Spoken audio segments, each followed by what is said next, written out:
Hi, my name is Ruby Hughes and I'm in 4th grade. Hi, my name is Annika Flores and I'm in 4th grade. Hi, my name is Carly Kaler and I'm in 9th grade. I'm Colin Hamburg, I'm in 7th. My name is Greta Saunders and I'm in 5th grade. The Fond du Lac Farmers Market came to STEM with a few problems that they were having. They asked us to find some solutions for them.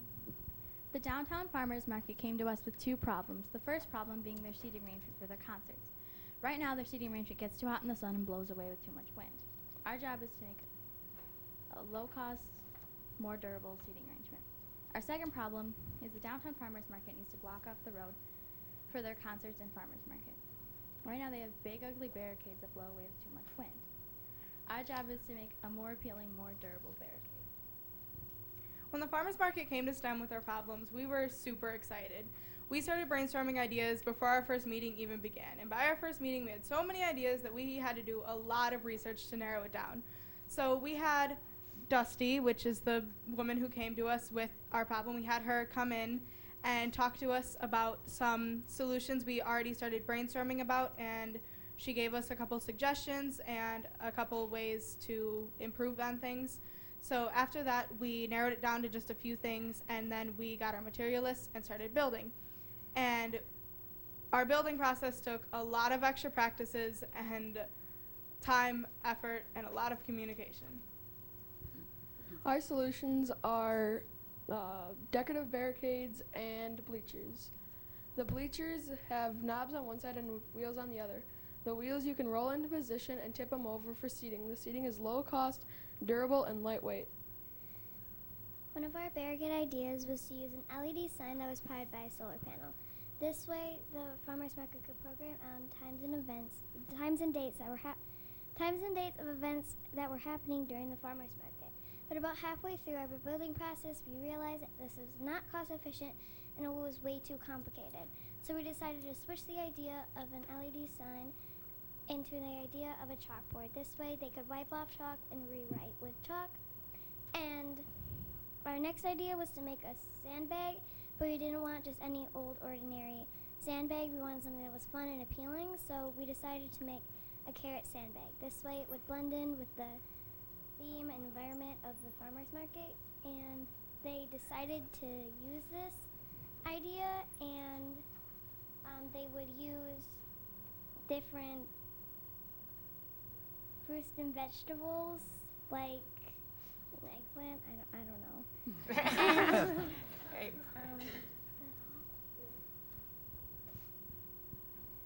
The other barricade idea is to have the Fond du Lac Farmers Market logo on the flag, so that'll help advertise the farmers market.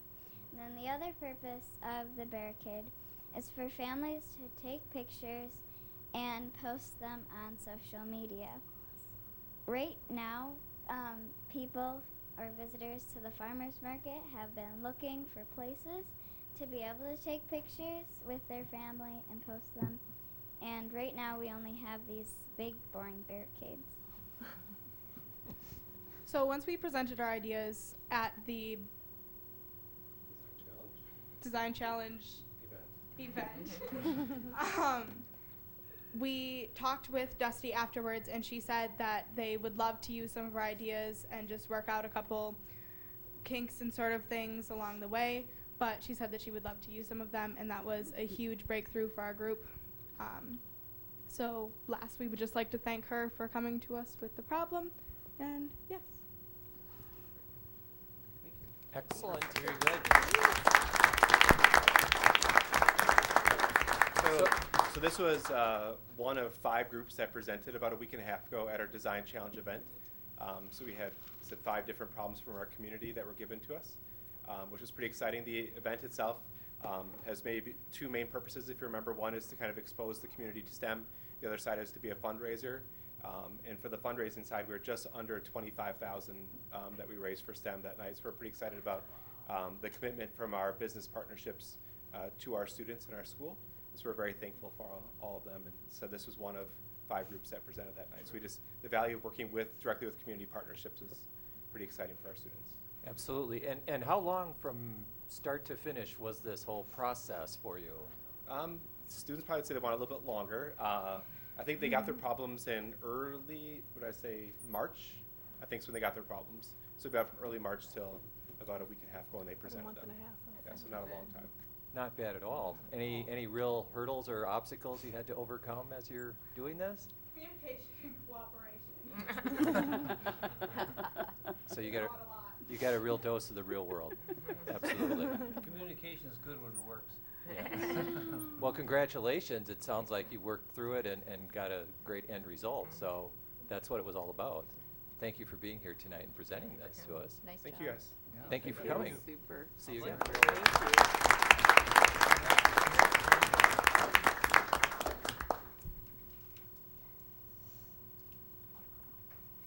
Next on the agenda for announcements and communications.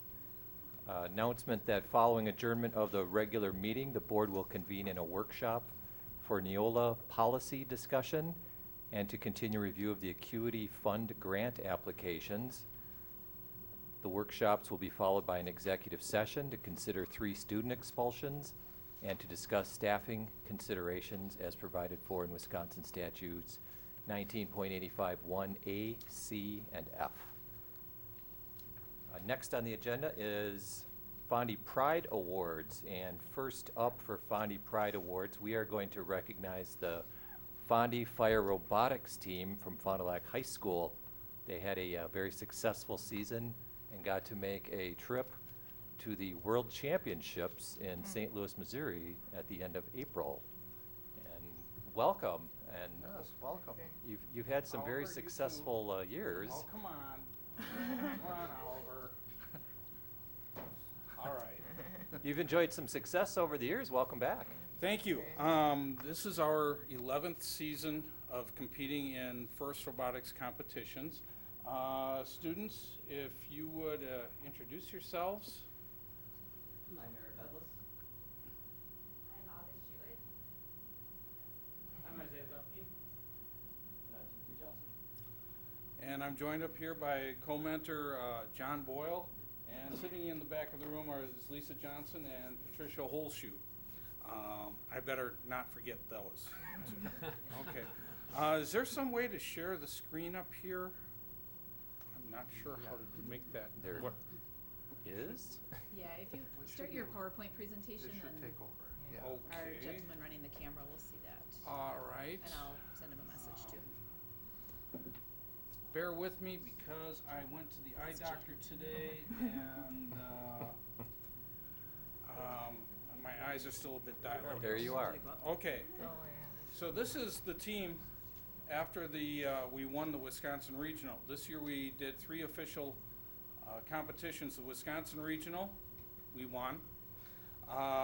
We also won the Excellence in Engineering Award there, and Eric Udlis was also one of the Dean's List nominees for, it's a national award for students, and Eric was recognized as one of the top students there. So that's a pretty rare award for any student. So he definitely deserves a round of applause for that.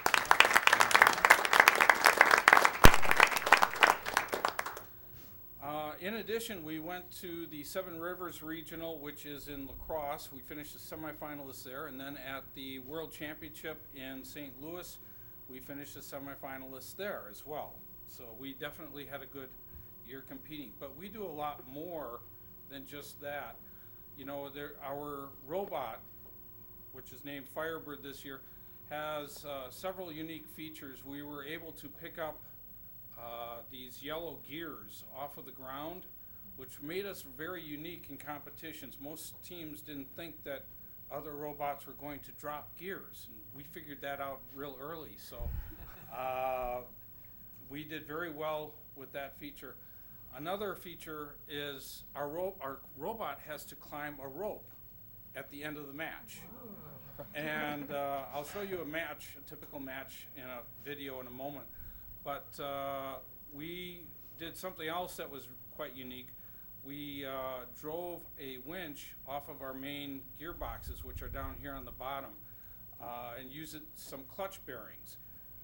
To my knowledge, I think we were the only team that thought of doing that. And I didn't see anybody else in the at the World Championship or at any other competition doing that. So we had a couple of really unique features this year, and they worked very well for us.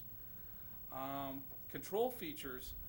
This is something that the smart guys, the one who just stepped back, and John and a few other students.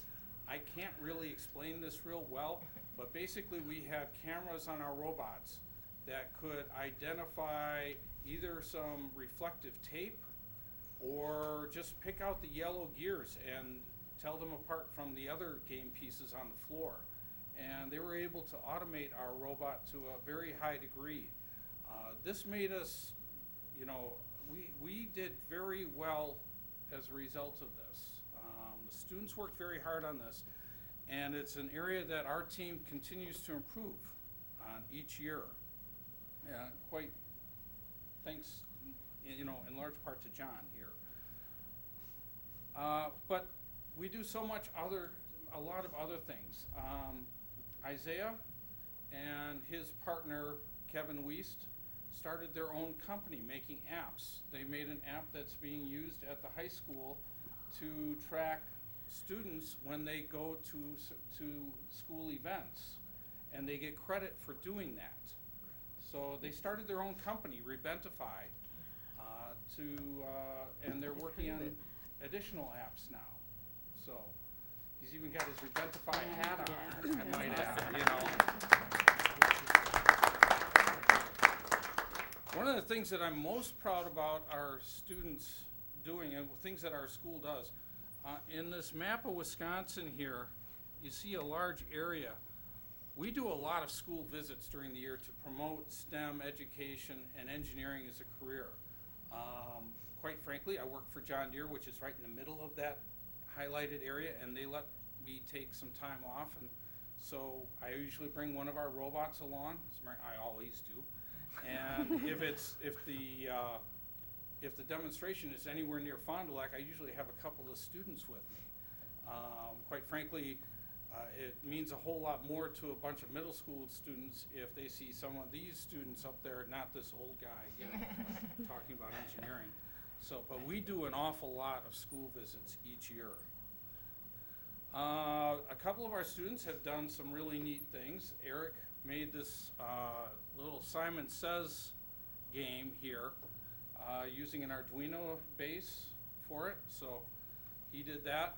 One of our other students, Hunter Jagfeld, used some old robot parts and made an electric skateboard here. From what I understand, it goes quite fast. I've never ridden it. I'm too afraid to fall off it. Because we've been successful and our team is growing, we think that it is very important that all of the students get a chance to make parts for the competition robot. Now, as your team grows, that gets to be harder to do. So what we did was we started a second team.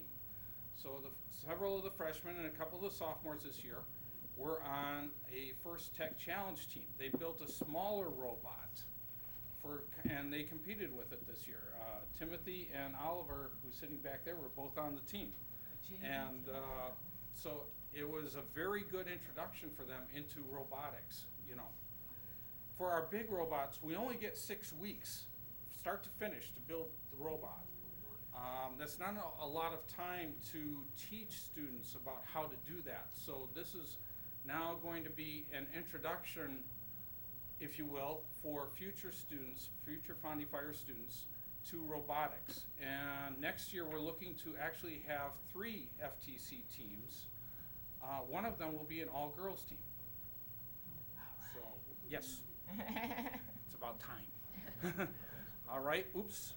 The other thing we do, I almost forgot to mention it, is we are working with students at the Trefford Center. Several of our students came right from there to this meeting.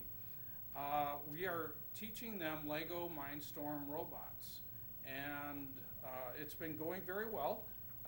It hasn't always gone the way we thought it was going to go, but that's okay. We're flexible. Students have been able to adjust their lesson plans, and our ultimate goal is that we may have a Lego League team with the Trefford Center students next year. So we're hoping that we can make that work out. So, as I said, I wanted to show you a video, and hopefully, let's see. It's not that one. Okay, here we go.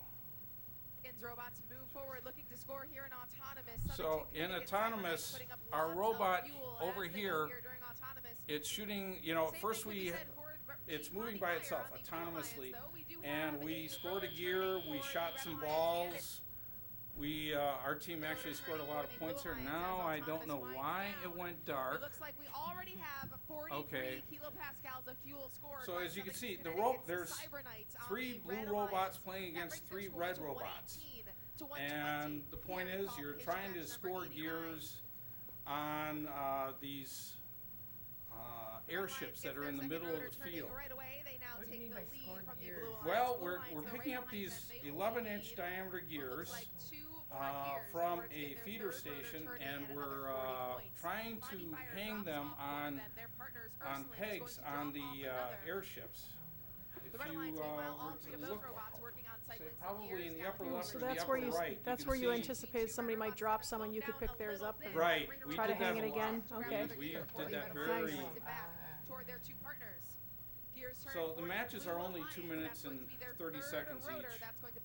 Start to finish. So this is not remote control. These are just pre-programmed Right now, and you let them run? right now the students are controlling it. It's just the first 15 seconds that it is all pre-programmed autonomous. Okay. So this is teleoperated right here. Okay. And you do occasionally see robots pushing other robots around and collisions and things like that. So. They're not trying to destroy each other like We are. on TV, This is though. not BattleBots. No, okay, yeah. Any of y'all want to get in on that though sometime? Yeah. Yes. You're, Well, no, that's your, actually, no? we don't. I've seen teams that do BattleBots, and they come home and they have a box full of junk. I'm sure, yeah. We have a robot at the end that still functions. It's fun and to we'll try be, it once or we twice, will be right? taking our robot to a couple more competitions this summer. So. Cool. Are you all juniors and seniors? We see Blue Alliance robots. They are closest to Yes, their airship we're right now, basically ready to all run up. high Red school still getting students themselves together, but they're working very open hard. to that. Red Alliance robots are now underneath the So if airship. a student Blue has wishes 1, to get 2, involved, what working do on they their do third. That to shows I Blue would ahead. recommend, their first of all, interest? just go to our website, which is fondyfire.com. There's a contact two red us, robots, which 3 sends blue an email robots. to our team. And at the end We'll of the get match, back it in looks like touch with 2 them points. and invite them to come and meet us at Moraine Park at one of our, when we're meeting there. Okay, All very right. good. So, I missed, I don't know if you saw it there, but at the end, the robots are all hanging from the airships here. Oh, as they pull themselves up. So, and our Alliance won this match. Of course, I showed you. They climbed a rope, right? Yes, we did climb a rope. So we're only about 2 feet off the ground, but that's a 120-pound robot we're lifting. it's actually with the battery and the bumpers, it's closer to 145. So We could climb in about 3 seconds, which was pretty quick. yes. That's good. The other thing I was going to show you is our Chairman's Award video from this year.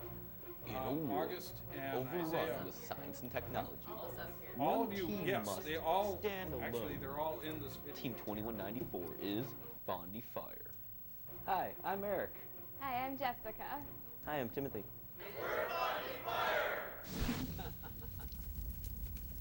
Spoken robots. Our students in Fondy Fire don't just come to robotics to build robots, but they like to put into practice what they've learned outside of robotics. For instance, 2 of our students developed 2 apps for their high school. Because of the success they experienced, it led them to develop their own company called Reventifying Technologies. Now they're working with other school districts in the state to develop the app to their needs. Another one of our students created an electric longboard. He manufactured parts here at Moraine Park Technical College, which consisted of a handheld electrical throttle. Another one of our students attended an engineering class at the Milwaukee School of Engineering. He created a Simon Says game using an open source Arduino board. He designed a custom case for the game here at Marine Park. Our FTC team started this year, and we started it to train new FRC students coming up from FLL or just joining the team for the first time, their first experience in FIRST. We wanted to do this so that way all the students knew how to work the basic shop machines or program or do a little bit of both. The FTC team and the FRC team worked very closely together during the FTC team's season. We shared many of the same mentors and all of the same equipment. We have a lot of students in the upper ages of the FLL teams this year, and we expect that many of them will join our FRC team next year when they get to the right age. And to train them, we're expecting to have up to 3 FTC teams, which will vastly increase the number of students working on each robot. So hopefully next year we'll introduce a lot more students to the concept of FIRST. In partnership with our FLL and FTC teams, we go out into the community and spread the mission of FIRST. One of these opportunities is at the Trefford Center, a local autistic savant center located here in Fond du Lac. Our Fond du Fire students go to the Trefford Center and teach these kids computer programming through LEGO Mindstorms. This graphical interface allows the kids to work on programming at their own level, at their own speed on LEGO robots, something that they're familiar with. They might not see it right away, but everything that they learn with these little LEGO bricks is real-world computer programming and robot building. Our FLL team was generous enough to give us their Animal Ally field from last year. What we use this for is a test bed and set up different tasks for the students to accomplish. Our goal for this is to inspire these kids to start their own FLL team mentored by Fond du Fire. Fond du Fire is eccentric, fun, inspiring, United, partnership, creative, explosive, open, building. We build more than robots. Grow Fond du Fire. Very nice.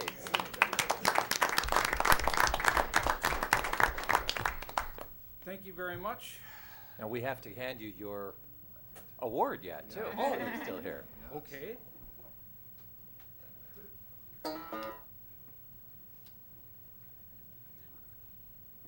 Students?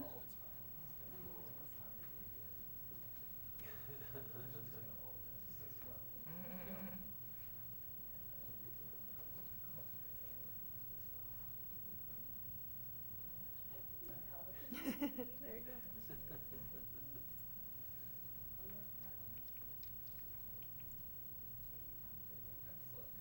Good job. Hey, good job. See you back here again and again. Yeah, congratulations. That's all right.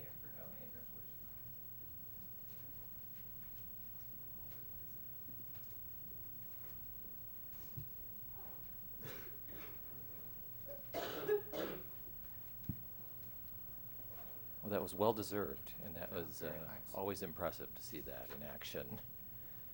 Next, we have some other very impressive students from Fond du Lac High School who will receive Fondy Pride Awards. We're recognizing the Fondy High School chess team for first place in the Wisconsin Scholastic Chess Championships, and also 4 students for placing first through 4th place at those championships. So that is rather impressive, and I don't know that we've had that occur before. Do we have a spokesperson stepping forward for the team? They brought their trophies. All right. Yes. Look at those. Well, good evening. Welcome, Pedro. Welcome, guys. I think you'll Are do we very on? well. You're live, yes. I'm live. Okay. Yeah, those are. Ollie, I guess, didn't make the video I asked him to make. No, I'm just kidding. Wow. Well, I mean, I don't know what to say. I'm super proud of them. They, I pushed them hard, and it's just nice to. I worked with chess in Minneapolis with elementary school kids, and it's really nice to work with high school kids that they can just absorb so much. And I'm just super impressed with them working hard, and I don't know what to say. I was very proud of them. So who do you have here, and We which have, trophies are they holding? I'll let them introduce themselves. Sure. I'm John Dremel. I'm Max Gillis. I'm Karan Beer Singh. I'm Oliver Kufal. Congratulations. Congratulations. I Way to go. don't believe we've had this kind of award before for this Tremendous group, and success. it's very impressive. Yeah, I have to break on them a little bit. On the award ceremony, at the award ceremony, it was like fairly quiet actually. You know, at the end, everyone would clap for each group or whatever. And then as these guys started coming up, and in fourth place, from Fondy High, blah, blah, blah. And in third place from Fondy High, blah, blah, blah. And in second place from Fondy High, and in first place from Fondy High. And then after all that, boom, the room was just buzzing. They're like, what in the world? So, Right. yeah, It's they were outstanding. impressive. So. Total domination. So that's very impressive. And I mean, how many competitors were you facing there? There were, how many teams were there? Together it was like 6 teams, and there were 100 and some, like, More yeah, than I mean, it was at the more than Kalahari. 100? So, I mean, it was like Wow. it was a good size, yeah. Excellent. It was not, it was, I suppose you could say it was a little bit smaller tournament than maybe it might be, but man alive, that's a room packed full of kids that are, I mean, I was, I Wicked don't know, smart. I was just super impressed. Some excellent. How many longest times game? would- With them. how many matches would each person have? They played 5 rounds. Okay. They played 5 rounds. So, and I think Oliver lost the first one or the second round. It was first round. So it was like, oh, he came back. It was like, oh, but then he won all of them out, and nobody lost after that. So it was kind of like, Nice. when I saw, like, oh, Oliver. And then, no, and then he just kept on winning. How long so. was the longest game? The game was, what was it, like 45 minutes, an hour? They're about an hour. Yeah, an hour. Wow. Really? John likes to take his time. He's a thinker. He's a thinker, so like that would be me in the tournament too. But yeah, they take quite a while, and it really does take a lot out of you mentally to be using your brain like that. At the end of the day, you're just my brain was much just analyzing the games afterwards with them, because they all wrote their games down, and or just about all of them wrote their games down. We tried to analyze and learn something from each game to walk in. It was like, okay, can't do this next time. Got to do this, know. And son of a gun, if they didn't keep on doing that, and I'd say, don't do this, do that, and It must have worked. they do it. Yeah, they did it right. Yeah. Nice Well, if job. you gentlemen would like to hold your positions, we have some awards for you.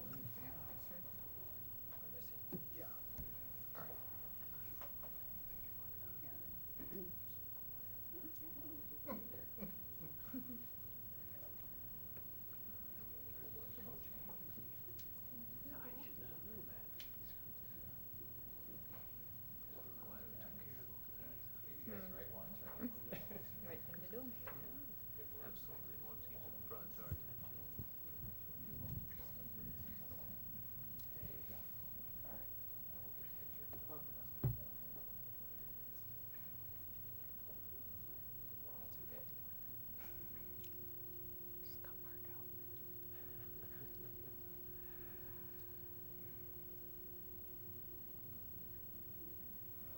Very good.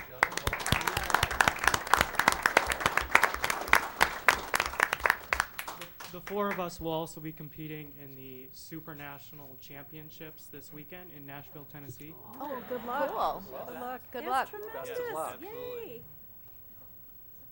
Break a queen, is that what they say? I don't know. Break a queen.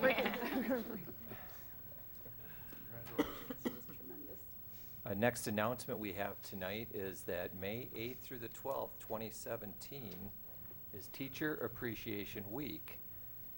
Celebration is supported by the National Education Association and has 2 main goals: to thank teachers for their commitment to students and for their work to create great public schools for every student, and also to encourage talented and committed individuals to consider the rewarding and intellectually demanding profession of teaching. And on behalf of myself and the board, I'd just like to express to all of our teachers, thank you for what you do every day, virtually year-round. We know your work extends outside the classroom and beyond the normal workday. And every time we come and visit any of you in your schools, we know how hard you're at it. And it's for students and only for students. You're not there for any self-reward. So thank you. I hope to see some of you this week also. If anybody else has any comments they'd like to make too, feel free. Just a big thank you for everything, all you do. Absolutely. I think a lot of us think it every day, but it's nice that we have a week to make it more official. Yes. Okay, next on our agenda is our first audience to visitors and delegations. If anybody wishes to address the board on a school district related matter, now is their first opportunity. Please step forward and identify yourself. Good evening, Fond du Lac School District Board. My name is Richard Gedimer of 49 Aurora Lane in Fond du Lac, Wisconsin. These comments solely represent myself as a tax-paying resident of the Fond du Lac School District. These comments represent no other person. I recently read an article titled "Fond du Lac Student Charged with Terrorist Threat" in the newspaper. In the article, there was a statement: as educators, we need to consistently reinforce solid choices, decision-making with kids, and always remember that they are kids. They will make mistakes, and we need to assist them while keeping students and staff safety paramount. Siebert said. I want to thank you for the newspaper comment, Mr. Siebert. I think the comment was well said and very meaningful. I would add to it, as parents, we need to educate our children to the changing times in school culture and in American culture. We live in a very scary time where emotions run high. Tonight, I want to simply read a few sections of Wisconsin criminal law, as these areas of law are being used now to address and confront students' behavior. I think it's important, and I would recommend that every time there's an incident at school, the school calls an assembly of parents and students. At the assembly, the school district administration, law enforcement, a judge, the district attorney, local counselors can talk in general about the laws that are being used to prosecute the students, why the law is being used, the student's rights during investigations, a student's rights during the court process, and how every student is affected emotionally. The Fond du Lac School District holds to a zero-tolerance policy. Please give specific examples of behavior that will get the students arrested and/or expelled. Students and parents don't understand the laws or the policies. I, Richard Gedimer, do not understand how the law and policies are being used. Since 2007-2008 school year through the 2014-2015 school year, there has been a total of 78 expulsions from the Fond du Lac School District, with approximately 7,444 students in attendance.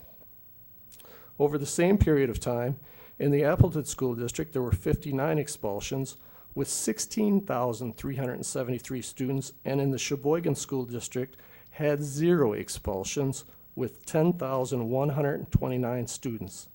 These statistics are according to the Department of Public Instructions. Tonight, there are 3 expulsions on the agenda. Please educate the approximately 7,500 students, like your own child. Each of these students is at risk of engaging in behavior that will get them expelled and/or arrested. I think the more education all students and parents have about these laws and school policies, the better. Let's read tonight's Wisconsin statute 947.019, terrorist threats. It's an easy read. The law was proposed and unanimously approved. It came under the first Wisconsin 2015 Assembly Bill 341 with a date of enactment of March 30th, 2016. Reads as follows: 947.019, terrorist threats. Paragraph 1, wherever, under any of the following circumstances, threatens to cause death or bodily harm to any person or to damage any person's property is guilty of a Class 1 felony. Side note, Class 1 felony carries a maximum fine of $10,000 and 3.5 years in prison. Paragraph A, the actor intends to prevent the occupation of or cause the evacuation of a building, dwelling, school premises, vehicle, facility of public transportation, or place of public assembly, or any room within the building, dwelling, or school premises. Paragraph B, the actor intends to cause public inconvenience. Paragraph C, the actor intends to cause public panic or fear. Paragraph D, the actor intends to cause an interruption of, impairment of governmental operations or public communication, of transportation, or of a supply of water, gas, or other public service.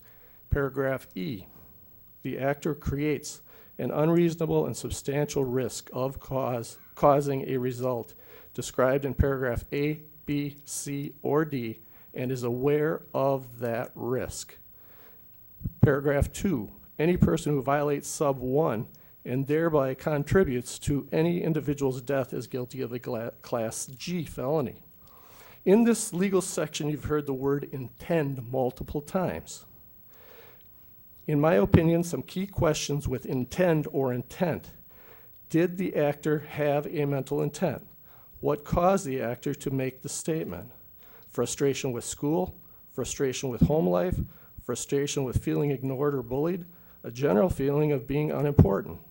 A side thought, sports and comments like, I want to destroy that team. During a football game, what chatter is occurring between the linemen? I wonder what kind of threats are made on the football field.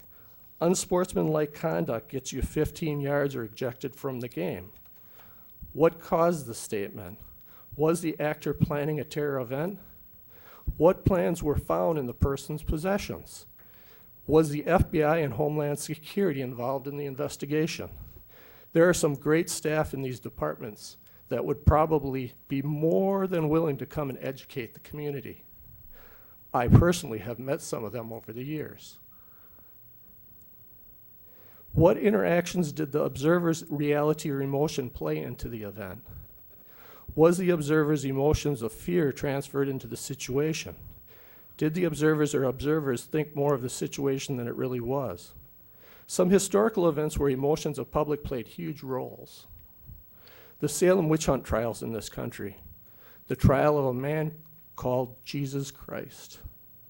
Does the entirety of the evidence indicate that a terror event was being planned? Thank you for listening to my comments.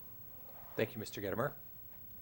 Is there anyone else present tonight who'd like to address the board on a school district related matter? Please step forward.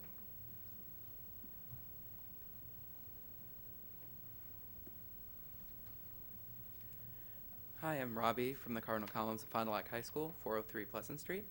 I'd just like to thank Dr. Siebert and Marion Sheridan for meeting with us multiple times over the course of the past few months. We're making great progress, and I just like to commend you for listening to the student body and listening to us just in general.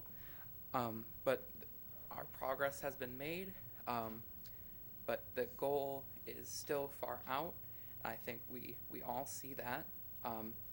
And we're hopefully the workshop tonight with Neola, reviewing the policies, will help the board and help everyone in the district review the policies efficiently and in a timely manner. And I know you have many policies to review over May, June, July, August. And regardless of political affiliation or social or religious views, we need to come together as members of the Fond du Lac School District, as administration, or as students, and we need to work out a decision that everyone is happy with, and something that we can all learn from and build upon in the district. Also, congratulations, Mr. Strand, on your victory in April, and congratulations, Mrs. Walk. Thank you, And Ryan. I'd also like to invite you all to either the meetings that we have or to our journalism program at the high school, just to see what we do at any given day. It's 7th period, 1 p.m. Every day. So I'd just like to invite you all and see what we do there and how we work our magic. Thank you for that. Thank you. Thank you. Thank you, Robbie. Yes. Thanks. Is there anyone else who wishes to address the board tonight? Please step forward.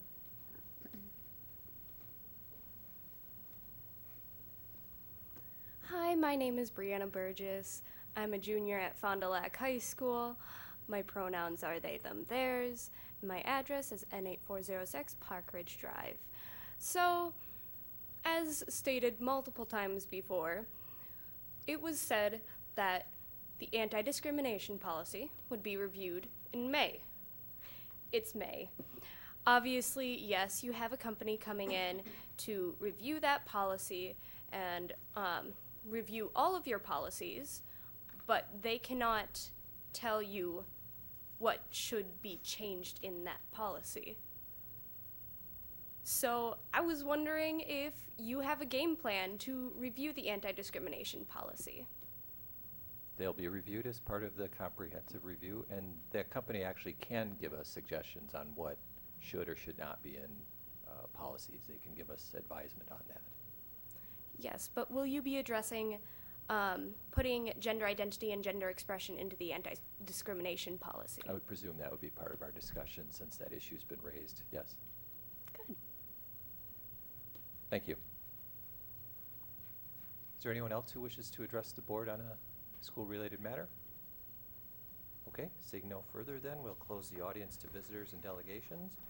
Move on to approval of the consent resolution agenda. Board members have been provided background material and information on each item or have discussed it at a previous meeting. These items will be acted upon with one vote without discussion. Any board member may remove an item from the agenda, and this item will be discussed and voted on separately under individually considered resolutions. Could we have a motion for the consent agenda, please? I move to approve the consent agenda as follows. Approval of minutes, April 10th, 2017, Board of Education regular meeting and workshop as presented. April 24th, 2017, Board of Education regular meeting and workshop as presented. April financial statement accepted and its publication authorized. Current expenses to approve bills of the Board of Education in the amount of $9,981,119.43, if I'm reading that correctly, and to have warrants drawn for their payment. Human Resources approvals. Resignations, Stephanie Mason, kindergarten teacher at Roberts Elementary School, effective April 24th. Jessica Birschbach, French teacher at Sabish and Woodworth Middle Schools, effective June 8th. Samuel Johnson, social studies teacher at STEM Institute, effective June 10th. And Bradley Reinke, special education teacher at Parkside Elementary School, effective June 8th. Job share recommendations for the 2017-18 teacher contract year. Dana Roloff and Cecilia Krolchek, Parkside Elementary School, kindergarten teaching assignment. Amy Nielsen and Cody Cardinal, Roberts Elementary School, third grade teaching assignment. Michelle Leipzit and Lori Sass, Lakeshore Elementary School, third grade teaching assignment. Letters of temporary substitute employment for the 2017-18 teacher contract year. Cody Cardinal, .5 FTE third grade teacher at Roberts Elementary School at level 1, and Lori Sass, .38 FTE third grade teacher at Lakeshore Elementary School at level 4. And issuance of teacher contracts. In accordance with the provisions of Section 118.22 of the Wisconsin statutes regarding renewal of teacher contracts, the Board of Education authorizes that contracts be offered to the district's continuing teaching staff for the 2017-18 school year. I'll second that. We have a motion and a second. Just a couple items for clarification. We have job shares. Ms. Simon, those are typically people who aren't going to be working full-time, creating a position for two people. It doesn't add any cost to our district. No. And the issuance of teacher contracts, that's a formality we need to proceed with. State statute requires that teachers are issued contracts before, or you can do it before May 15, but the latest date is May 15, and they have to be back by June 15. So these are physical contracts that they will sign and return to us indicating their intent. Okay. Thank you for that. Any other clarifications anybody needs on this consent agenda?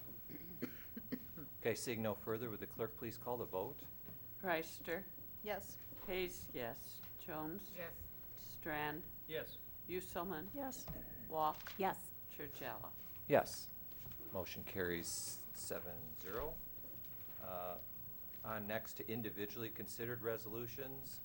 First is to, under business services, is to consider approval of long-range planning proposal with C.D. Smith and Bray Architects. And I believe we have a suggested motion for that? I move to approve the long-range planning proposal with C.D. Smith and Bray Architects as presented. Second. A motion by Hayes, seconded by Uselman. Questions from the board on this, or any other? Yeah. Go ahead. I think, and I did talk with Jim a bit about this, but there's just some things I want to make sure that I understand before we go forward and vote on something. And I'm looking through my list of questions. When we look at this, if we talked about this, I don't have good notes on it, but where exactly is the money coming from? Did we talk about budget line and how that would be handled? And this occurred to me again later today, because sure. it's still going through my head. Sure.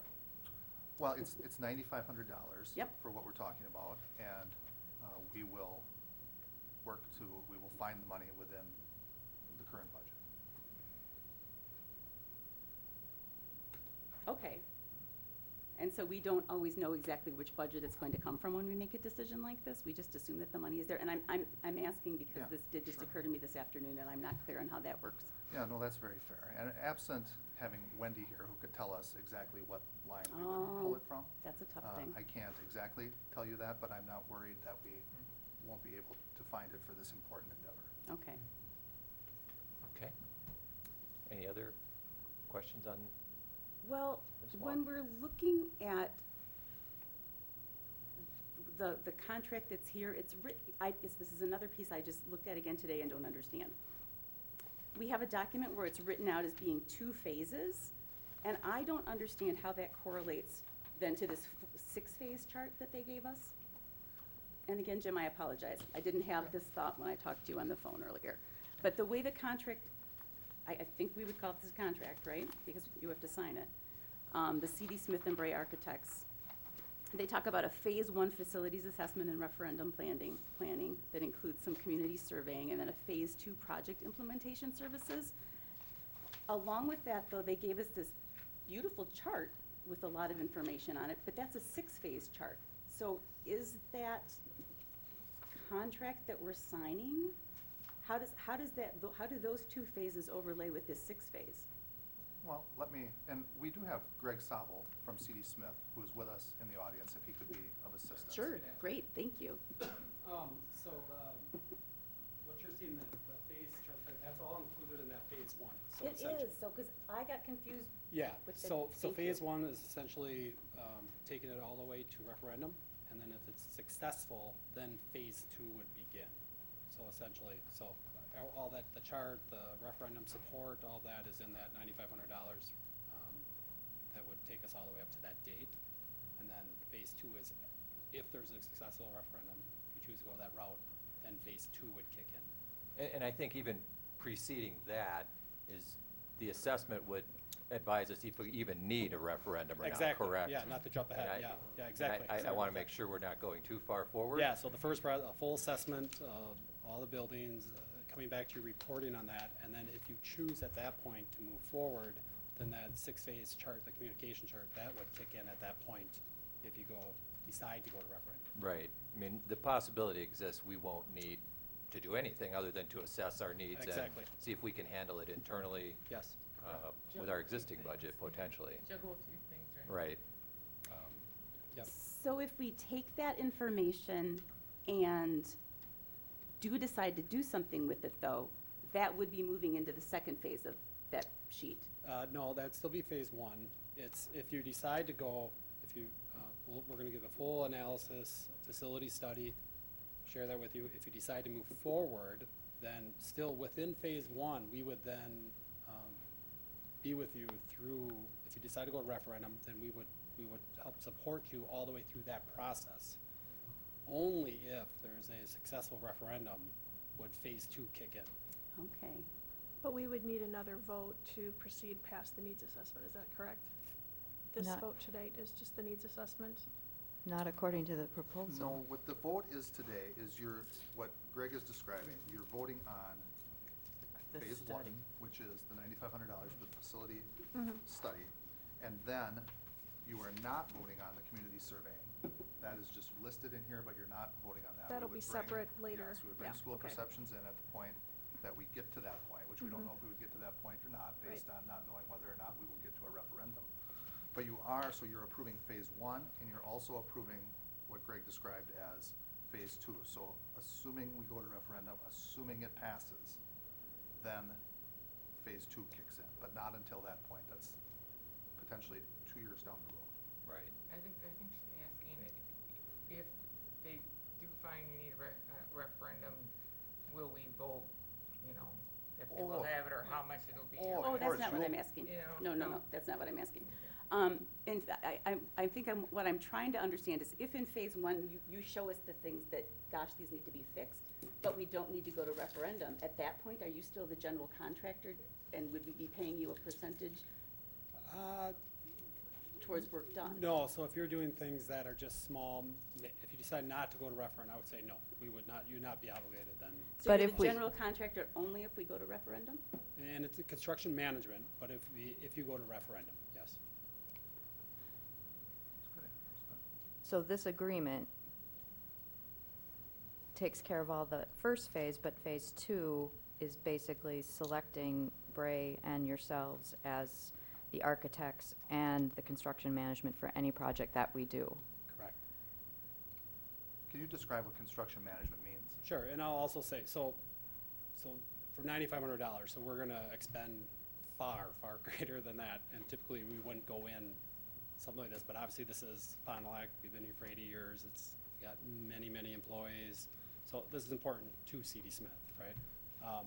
But as far as a construction manager, and we're doing this right now on probably 6 to 7 schools, Germantown School District for 80 million, Port Washington, Camelsport, Kewaskum, we did on Lamira, we did on Hilbert, those are all within the last 2 years. As a construction manager, we would work with the architect and the school district to compile and complete the plans, do budgeting, assist through this entire process to ensure that whatever the referendum budget is that we come up with, that once you start designing the project for the next year, that budget is maintained, and we essentially guarantee that going in. And then once the project actually, plans are completed, then as the construction manager, we would create what we call bid packages, and every phase of the work would be bid as a separate project. So whether it's concrete work that we would self-perform, we would put that out there, you would receive bids. That is something we would also bid on.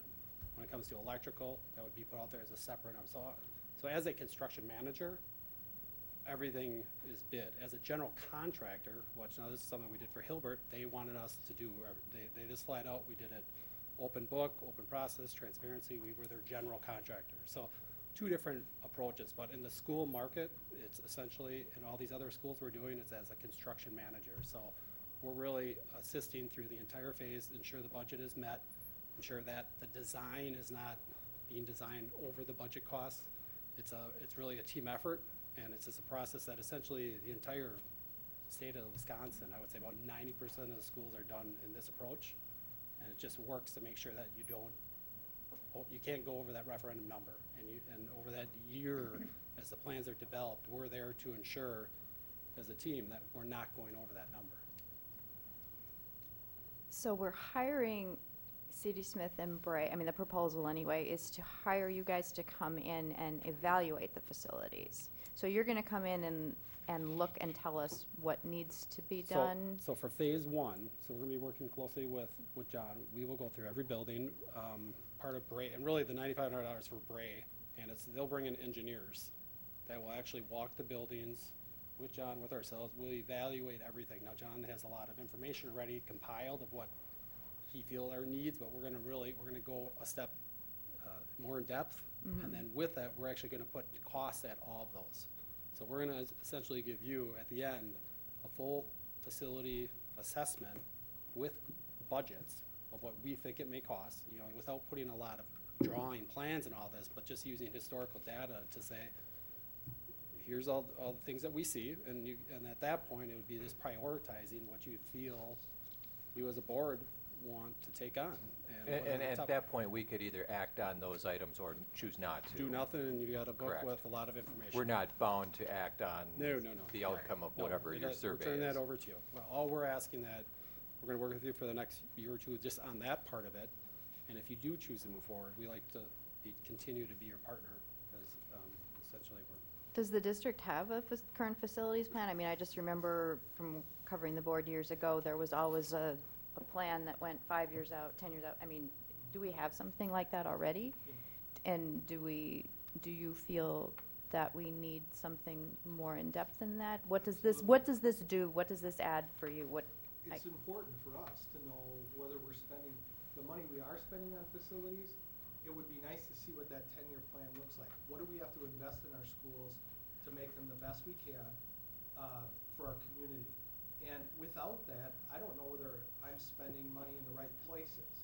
So that facility study, to me, is a great guide for us to be able to figure out where is our best value for the buildings. You know, they may go through and say this building might not be worth investing a lot of money into. Then that's a different conversation we'd have to have of whether we recycle that building and erect a new building. I mean, those are all conversations that help us make decisions on putting a roof on, putting new parking lots in. All of those pieces really help me as a facilities manager to make sure that I'm putting the money in the best place. Instead of just kind of guessing where that should go. You know, our 5-year plan is kind of the best guess right now on what's going on, and you're trying to hit the hot spots. This is going to give us a more in-depth view of our district as to where we are facility-wise. Can I also piggyback? taken, I'm sorry. Can I piggyback on that real quick? So John, is it because having that extra set of eyes come in and look at things is going to be helpful because we've got a pretty lean staff and don't have the expertise to be able to do all of that in-house? Yes. I mean, they're going to bring engineers in. I don't have an engineer on staff. Gotcha. So they're going to be able to look at those plumbing type things. I mean, I know where some of the pitfalls are right now, but it's good to get that reassurance that, I have a building right now that I have some piping in the tunnel that's not in great shape. Do we invest in that, and what does that look like? Or should we be investing in a different maybe heating type system and change that altogether? So I mean, those pieces help me decide and plan, and it should be a good guide for the board too, to see in the next 10 years, here's what we know we have to worry about. It just really helps guide where we need to go.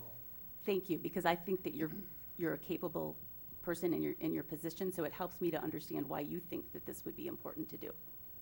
Right. And I think you pointed out an important fact. You don't have any engineers on your staff, Yeah, so this, we need to I mean, this is a different perspective that would be evaluating things. I guess the other part is too, from a learning perspective. So Bray, what they bring to the table is not just fixing the roof, fixing the pipes. It's more 21st century learning. It's how, putting options out there to how could you do some renovations in some of these buildings to make them how teachers want to teach nowadays. So this would be inside the buildings as well as the this is more, physical I mean, structures. this is taking it the next step and bringing those options to the table, and then you start deciding, is it worth investing this amount of money Right. in this building when, I don't know. There's just a lot of different variables that essentially bring those to the table so you can make those decisions. Yes. I mean, I think doing a thorough study of buildings and facilities and finding out what we need over the long term, I mean, it makes sense, it would be efficient. I think where I'm getting hung up, and maybe I'm misinterpreting this, but we're agreeing to do that, or we're being asked to do that, but then we're saying, then we agree to let you guys do the project management of it. And I guess that's where I'm having a No, I problem, understand. because it's like asking somebody to come look at my house and see what's wrong, but they're guaranteed to do the work. And so I'm thinking they're probably gonna find some things wrong. No, and I guess what you're gonna find is, the school market in general, essentially, this is the process they all take. So the fees that we are providing for our construction management process is what you will see across the state. You could call Lemire, you could call other districts. I mean, that you're gonna pay someone to do that work. So what we're saying is that we will do this 2 years of upfront work for $9,500, which actually C.D. Smith is not charging. That's all Bray. So I guess we're committing that we would not do that at other districts. I mean, our team is going to expend way, way, way more dollars than that. But I mean, I guess we're saying If we have a commitment that we're gonna be your partner throughout, and then understand as a construction manager, you know, our fee is over the construction cost. So that's a flat fee, that's all that we're gonna make, it's clear, it's transparent. Beyond that, we have to bid on all the work. And there's a lot of local contractors in town, there's a lot of the importance of spreading the work. We understand that, and that's how it is every district we go to. It's important to do that, so we understand that. We've been doing it in districts across the state. So I guess that's, What you said you wouldn't do this in a different district, what would you do in in another district? How would this be handled? we would most likely charge for this process. And how much would that be? It varies. This is a massive district, right? I mean, so, down in, trying to think offhand, we are in, Ozaki right now, where we're probably charging about, I think it's a total of about $8,000, if I have to remember correctly. I mean, they're anywhere from, I would say anywhere from $5,000 to $20,000.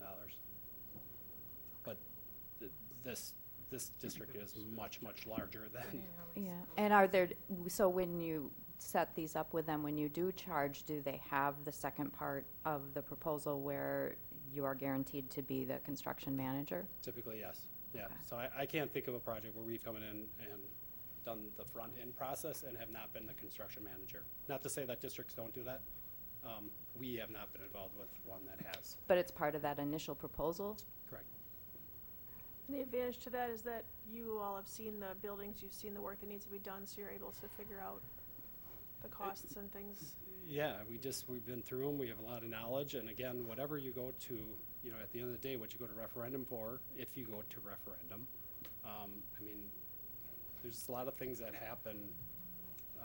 The knowledge you gain by that and budgeting process, I mean, it's nothing worse than if you were to go referendum, and then once you start really diving into a project, budgeting, doing plans, and you find out that, oh, you didn't know about that, you didn't know about that.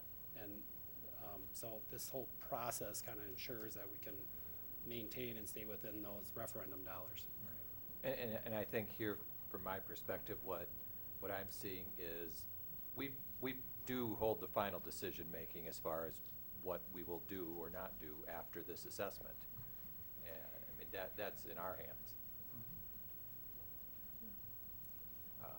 I think for the dollars we're spending for this assessment are well spent.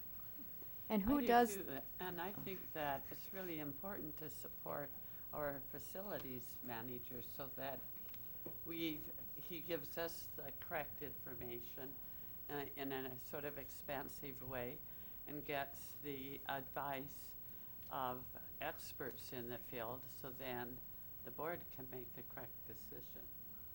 So I'm glad to see that Bray, who built our buildings, and C.D. Smith, who served us with the last referendum, that they get involved again with the facility study. Well, if you think about it this way, if you had a house built the same time as the high school, so you're 2000, I'm Lakeshore at 75, you're at Tyson at 71, and then of course you go back to 60 years old, 70 years old. We've got facilities that are pretty old, and it's nice to know, you know, if I'm sitting at Lakeshore at 75, maybe I don't want all this work done, but maybe a 60-year-old school might, you know, maybe do whatever has to be done within reason, or it may not be feasible to spend that much money. I mean, it makes sense to do all that when you figure out all the ages of the schools. Yeah. And not only that, but there's a lot of schools in the district, and there's a lot of older schools that need a lot of work, and there's some that are, when you think about it, you know, Tyson was built in 71. That's a long time ago. So I don't know exactly what that particular school inside the guts of it looks like, you know, until we know what we got. Now, that doesn't mean we have to do anything to any particular school. We might pick and choose which one we're gonna do. Oh, yeah. Correct. You know, but at least we'll know what we got. That's all. And I think you didn't prioritize, right? I mean, you're not gonna be able to afford to do everything. So you're gonna have to prioritize and decide what the next step is. Well, and whether we want to retrofit or whether we want to, whether building needs to go or whatever, yeah. I mean, we see the facilities reports every month about, how many different calls there are for plumbing and other things that, sometimes just the system needs to be upgraded and replaced, and that's gonna save us in the long run, so it's good to know that we have other eyes looking at that. Ms. Bryce, do you have further? Yeah, I do. The communication engagement aspect of this is, so Jim, is part of this money that is for this proposal going toward hiring one of these groups to do public relations for a referendum? Is that part of what we're talking about right now? Part of the $9,500? Yeah. Or are you talking about the community Well, I'm survey looking in and at, of itself? I'm looking at this sheet, I guess, Mhm. and it says continuous communication, news release about the process. Those particular things that are listed on timeline are products of Bray and CD Smith support. So in they helping us would with be that. They have people that crafting can help us with that.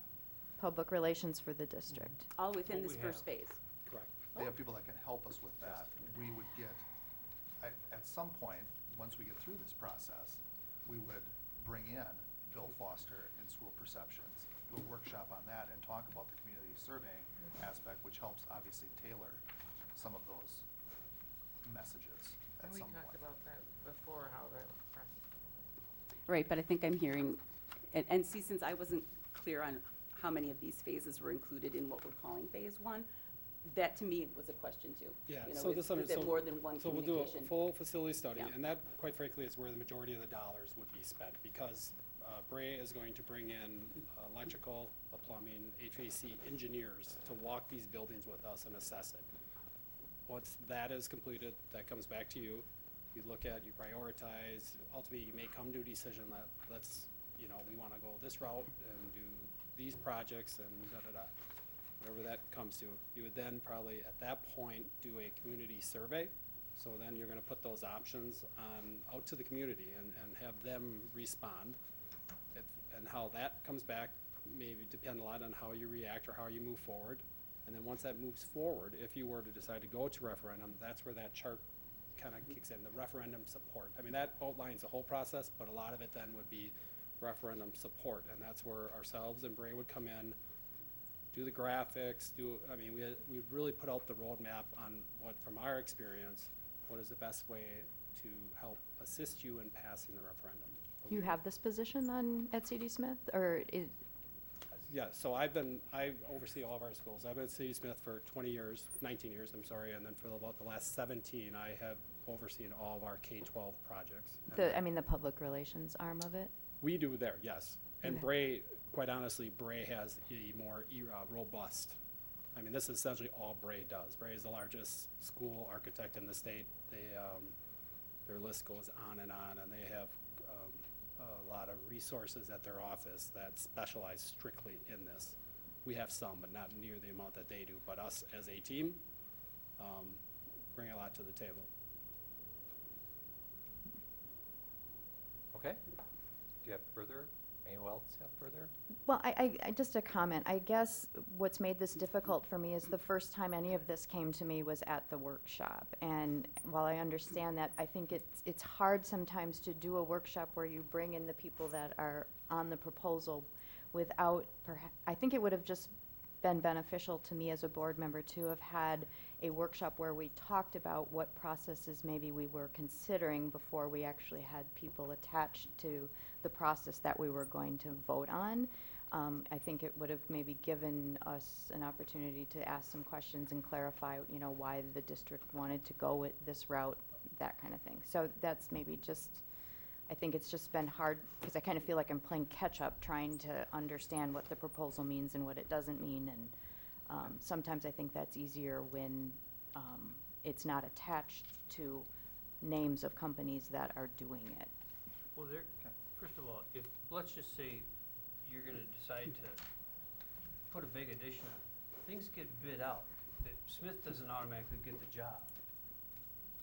But they're gonna manage it. They are They guaranteed do to automatically manage it manage it. with I mean, this that's part of proposal, it. though. But let's look at general contract.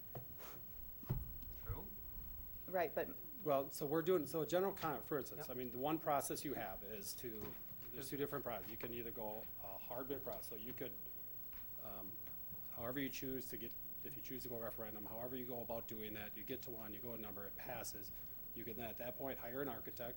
They could design a building to whatever cost you told them to design, and then it could hard bid. Right, so you could go out to contractors, whoever, give us one number, and that's where we're going forward.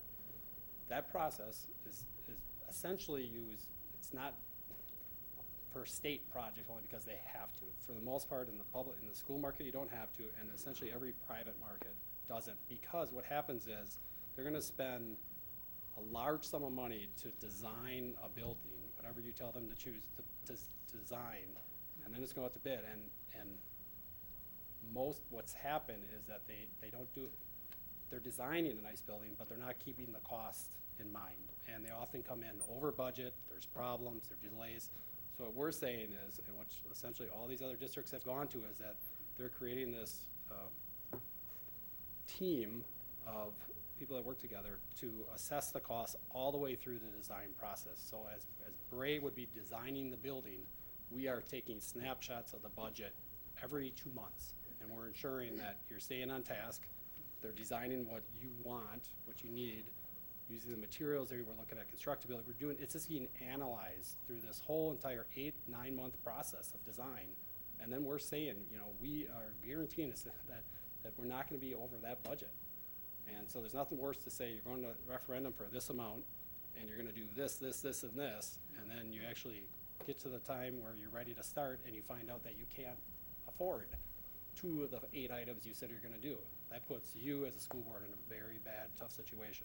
So essentially across the state, they've gone to this process where, and again, what we're saying, our fee is, it's a fee you're gonna, if you go this process, it is that fee is right around where you're gonna see any other district.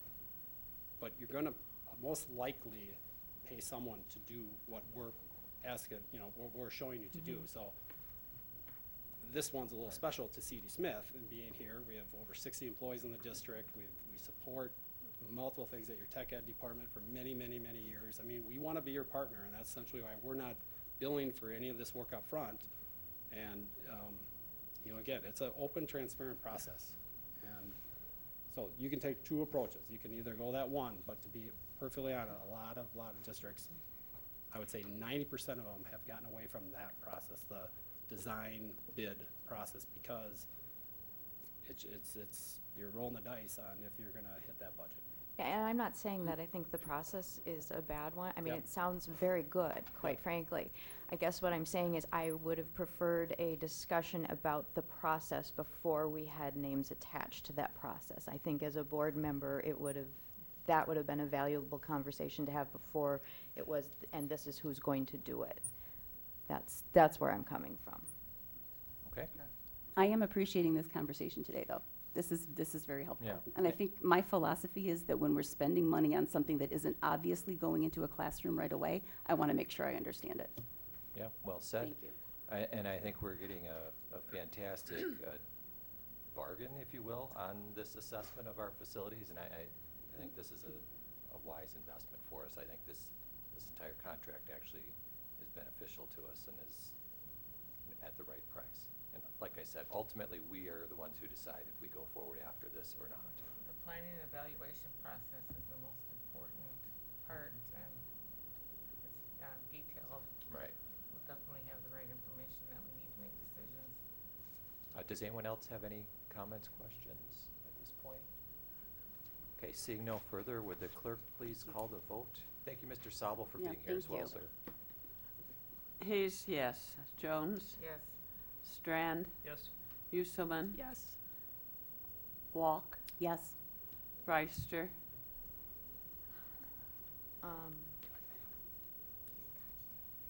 No. Trujella? Yes. And that motion carries 6-1. Let's see, next we have appointing a delegate to the annual CISA meeting. Annually, the board appoints a representative to the CISA annual meeting, which is scheduled for Tuesday, June 20th at 6 p.m. in the CISA 6 Conference Center. We would need a motion to appoint someone to that Mrs. Hayes suggesting she would be willing to do so I again? did. Are you? Yeah, I'm I am. inquiring. I am in fact willing to do that. Okay, is there anyone else interested? Okay, I will move to appoint Elizabeth Hayes as the delegate to the 2017 CISA 6 delegate meeting. I'll second. So we have a motion and a second. And Mrs. Hayes, thank you for offering to do this and for doing this in the past as well. I know it's, you give us a lot of information that comes out of these too. So I think it's good that having your background there is very beneficial to us. Any other questions, discussion? Do you wish to accept the nomination? Sure. All right, would you clerk please call the vote then? Jones? Yes. Strand? Thank you, Thank Elizabeth. you. Uselman? Yes. Walk? Yes. Breister? Yes. Hayes? Yes. Georgella? Yes, motion carries 7-0. And thank you again for doing that. Next, we are on to board administrator reports and Mr. Superintendent. All right, thank you, Mr. Urgella. The first item, Representative Hintz was supposed to be with us this evening. Unfortunately, we found out on Friday he has a Joint Finance Committee hearing this afternoon in Madison, so he was unable to attend, but we will work to reschedule him, and his expertise and serving on the Joint Finance Committee will be helpful to hear as the budget continues to develop. Number two, I just wanted to give a shout out and thank those of you that were able to attend the 25-year awards dinner. That's one of the greatest events that we have in the Fond du Lac School District. We had, I believe Ms. Simon said, 418 members of the 25-year club now, which is amazing. We welcomed 20 new members to the club last Monday evening, and it's just it's really a nice celebration of lots of years of service, and it's a lot of reconnection for people who get to come back and see each other, and people that have dedicated many, many years of their lives to the students of the Fond du Lac School District. So that's always a wonderful, wonderful event. So thank you to those of you that were able to attend. And then the only other thing I'd just like to mention real quickly is right behind Danica, we have Michael Gerlach, and Michael is our new Director of Business Services. He'll be starting with us on July 1st. Welcome. Thank you for coming. Just wanted to introduce you to him, and Michael, we're very grateful to have you. Thank you. Appreciate the opportunity and looking forward to working with you and getting to know you better. So thank you very much. Thank you. Look forward to it. And that's it for you. That's it. Okay. Board members, any student staff activities you wish to share? Ms. Hayes? I just want to comment that I'm really glad and proud of the Fond du Lac School District for holding that 25-year award dinner.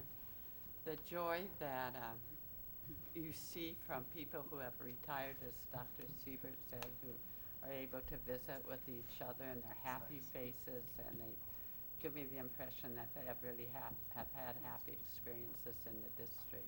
Just makes me really happy that even when we had to sort of scratch years ago when the recession was more was severe, we found a way to keep going. I did visit, so thank you everyone for supporting that. I did visit Stacy's Lemonades, Stacy Bucco's from Parkside Lemonade stand at Pick and Save. The kids were really great. They knew what they were doing. They were happy again, and I just thought it was a really nice event. Great. Yeah, but it was nice to hear everybody's stories, the teachers and the support staff.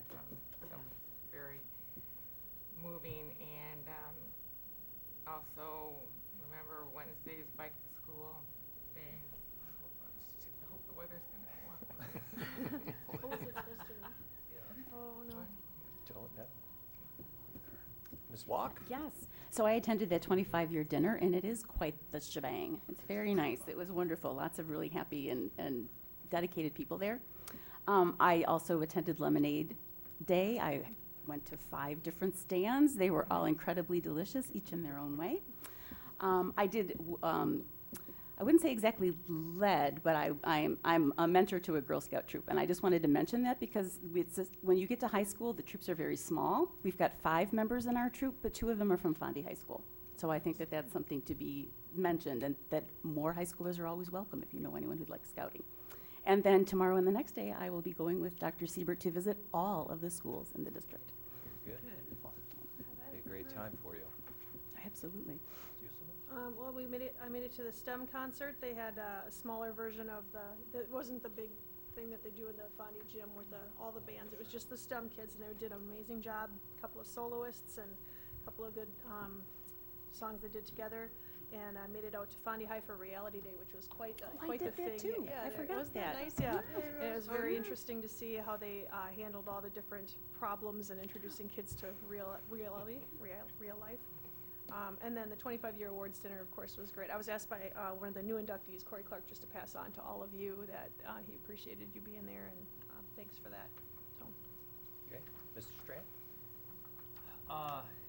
Yeah, the 25-year reunion, I had a chance to talk with some of the old retired guys from Tyson. Tyson, and they had some pretty good stories of the old days. That's where my dad taught with all of them, so, yeah, it was a lot of laughs. I was also at Reality Days at the high school. It's called Reality Days because 2 stories. One of the girls said, after realizing what everything cost, because they got furniture and they got TV, they get cable, what kind of car can you afford? Because they're all told how much they make. And one of them said that they're not going to ask their mom and dad for a whole lot of money anymore now that they realize how much everything costs, that's why it's called Reality Days, right? And unfortunately, it's not one world. One girl, one had mentioned why their mother gets so emotional at the end of every month for the bills. So it's not one world anymore. But anyway, the other thing I just want to pass on is, obviously we're going to be moving forward with that career construction academy. And there's an article in the paper about Green Bay. They were talking about the industry is now struggling to find skilled labor, and the housing market is back on again. And what they do is that at Green Bay, they actually are building, having some kids go out to a house that's being built, and that's how they're learning the trades. But I think that's hoping that they're going to learn the right way. I mean, when you got 10 private companies that are vested into 60% of what it's going to cost to put this academy together, and they want it there because they want to get some workers there, I think this really makes sense as opposed to just sending them out there and trying to teach them how to build a house. Sure. I think it's maybe the wrong message. The other thing is, in yesterday's paper, in Sunday's paper, Governor Walker talked about mental health needs for the kids today in school. And one of the things that number 8 was standardize and expand mental health screening in schools. And it says screenings are used inconsistently throughout the state to flag children for mental health issues and help them connect with resources. Some schools don't screen students at all.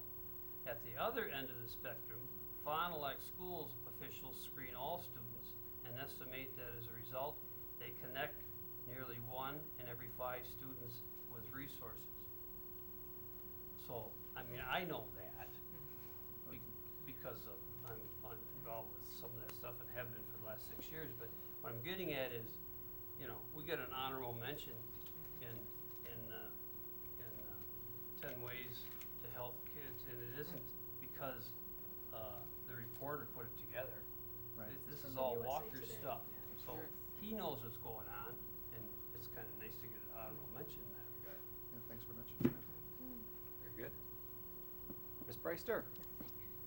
Okay, and I also did attend the 25-year awards dinner, and also this past weekend, based at our Fondi High School, was the JDRF walk, and just want to say Airmark, wonderful job they did. Everything there was wonderful, and everybody thought the food was great in support of the walk, so congratulations for another job well done. Thank you, Jim.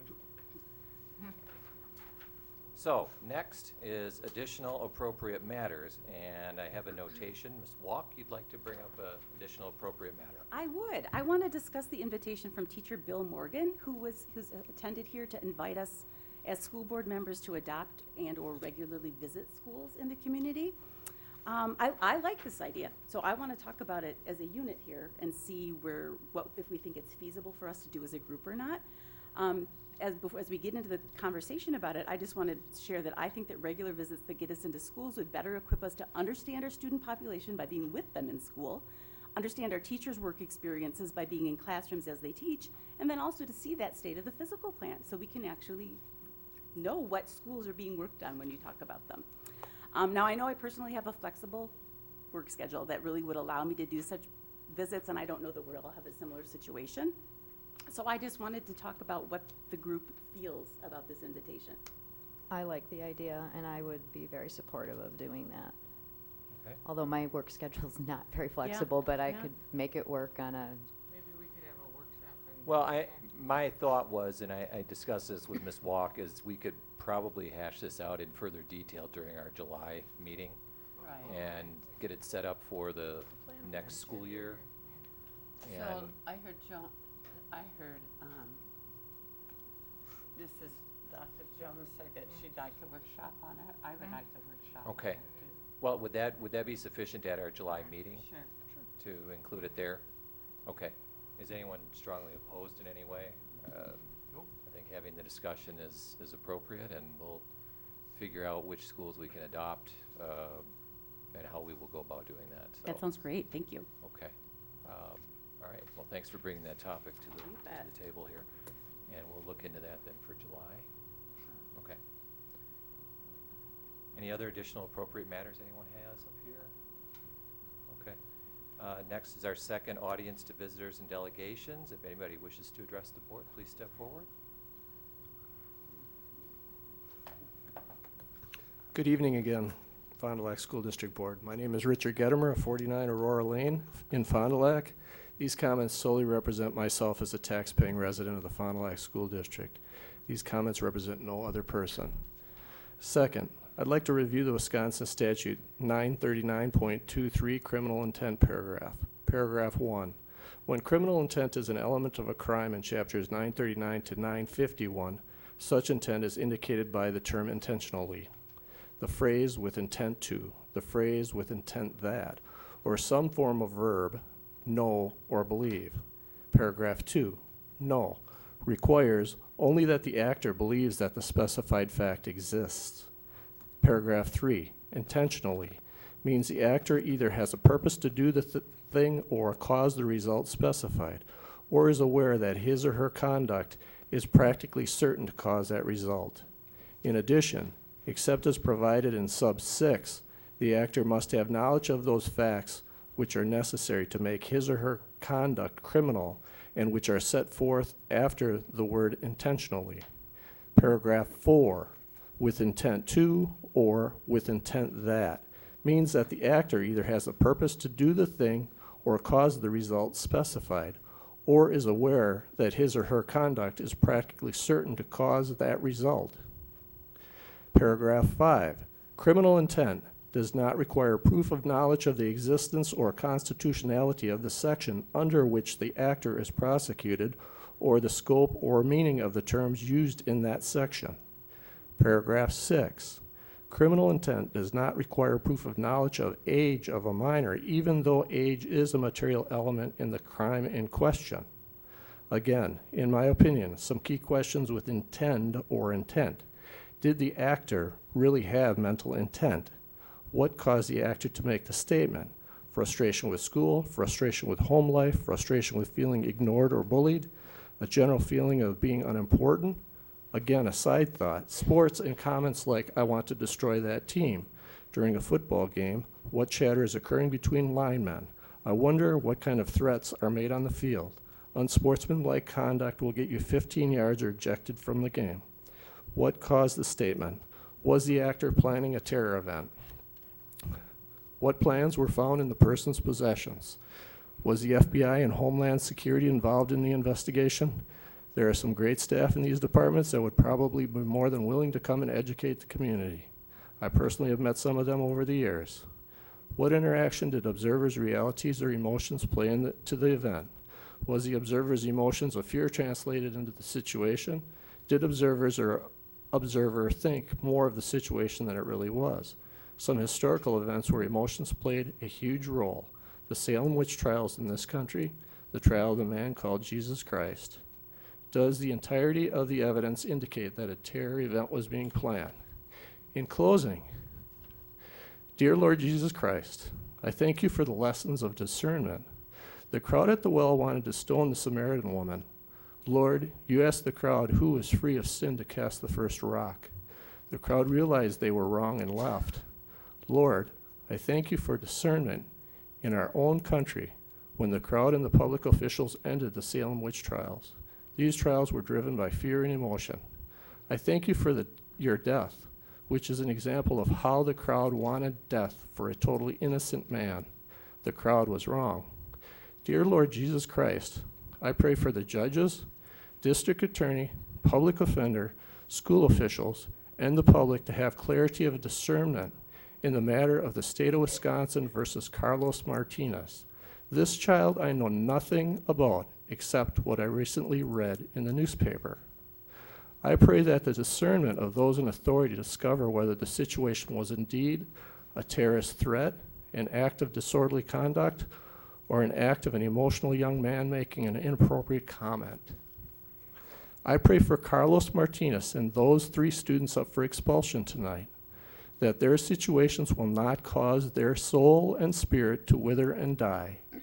Dear Lord, hold Carlos and the other students in the palm of your hand. Protect their souls and spirits. Please keep them walking in your light. Let these experiences not become part of their adverse childhood trauma. I ask this through you, Lord Jesus Christ, my Savior and my God. Amen. Thank you for listening to my comments. Thank you, Mr. Gittimer. Is there anyone else who wishes to address the board on a school district-related matter? Please step forward.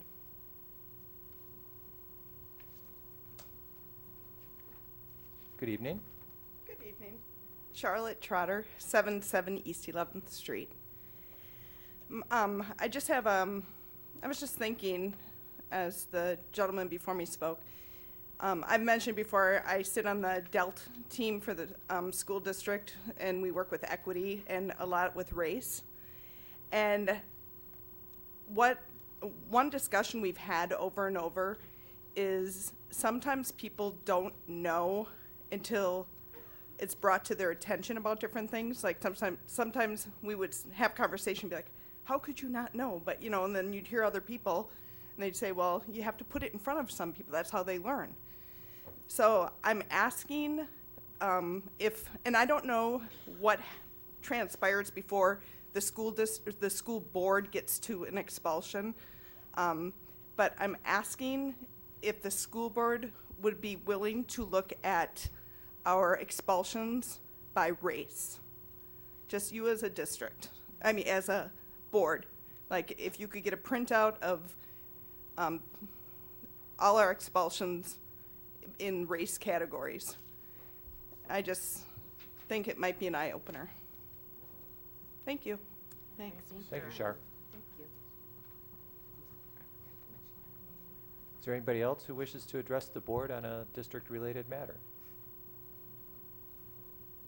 Okay, seeing no further, we'll close audience to visitors and delegations, and we will take a motion for adjournment to the workshop and beyond.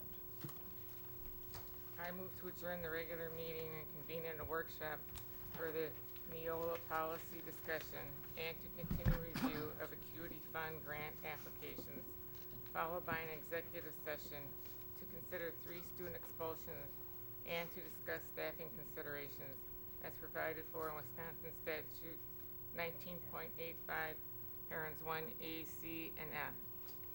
Second. Motion and a second, and would the clerk please call the vote? Strand, Yes. Musselman, Yes. Walk. Yes. Brewster, Yes. Hayes, yes, Jones, Yes. Georgella. Yes, motion carries 7-0. We'll stand adjourned until the workshops. Thank you. Oh, Peggy. Hang on. Let me double check. I wrote it down. Yep, it was Peggy. Are we gonna do the picture now? Oh, that's right. I need to go to the bathroom. I'm going to the bathroom. Oh, wait, wait, wait. Right back.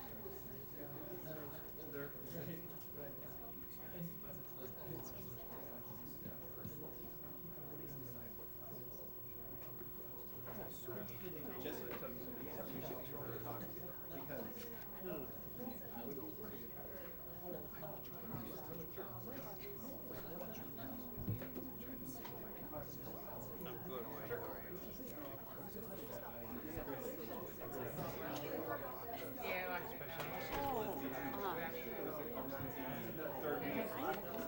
I should not. Oh, I know, Should know I know. it by now. I mean, I remember Did when not it was up get front my at first. sister.